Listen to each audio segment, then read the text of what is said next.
ഈ വീഡിയോ ഒന്ന് കണ്ടു നോക്കി. എല്ലാരും വിഷുവിന് വീഡിയോ ഒട്ടിക്കുമ്പോ നമുക്ക് വീഡിയോ ഒട്ടിക്കണ്ടേ? അവസാനം വരെ കാണട്ടോ. ഇപ്പൊ അതിന്റെ മുമ്പിലെ കൂടെ വന്നിനി കുറച്ചു കൂടി വാങ്ങിക്കൂടെ? വലിയൊരു ബോംബ് വാങ്ങി നിന്റെ വായിൽ വെച്ചിട്ട് പൊട്ടിക്ക. അങ്ങനെങ്കിൽ നീ ഒന്നും മിണ്ടാണ്ടിക്കൊല്ല. എന്റെ അമ്മ പൈസ ഇല്ലാത്തോണ്ടല്ലേ? പൈസ ഉണ്ടെങ്കിൽ ഞാനൊരു ലോഡ് ഇറക്കട്ട് ഇടാം. അത് നീ നൊടിയാണ്ട് വീട്ടിലേക്ക് കിടക്ക്. അമ്മേ കണി വെക്കാൻ ചക്ക മാങ്ങ തേങ്ങ കണിക്കൊന്നും എല്ലാം ഞാൻ കൊണ്ടുതരാം അമ്മേ. കുറച്ച് പൊടി വാങ്ങാൻ പൈസ അമ്മ, ഒരു 5000 റുപ്യ. എത്ര? 5000 റുപ്യ? ഇങ്ങനെ വലിയ സൗണ്ടില് ബോംബെല്ലാം വാങ്ങുമ്പോ 5000 റുപ്യ ആവും. ഓ അത് ഞാൻ അറിയില്ല മോനെ. നീ ഇരിക്കും, ഞാൻ എടുത്തിട്ട് വരാം. പാവമ്മ ചോദിക്കുമ്പോ എത്ര പെട്ടെന്ന് എടുത്തിട്ട് വരുന്നു പൈസ.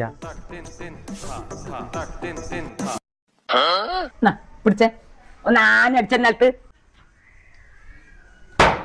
എന്റെ മോൻ നേരത്തെ ഒരു സൗണ്ട് ആക്കിട്ടേ ആക്കെ.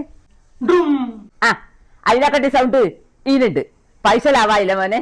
ഇപ്പളേ പൊട്ടിക്കാൻ തുടങ്ങിക്കോ.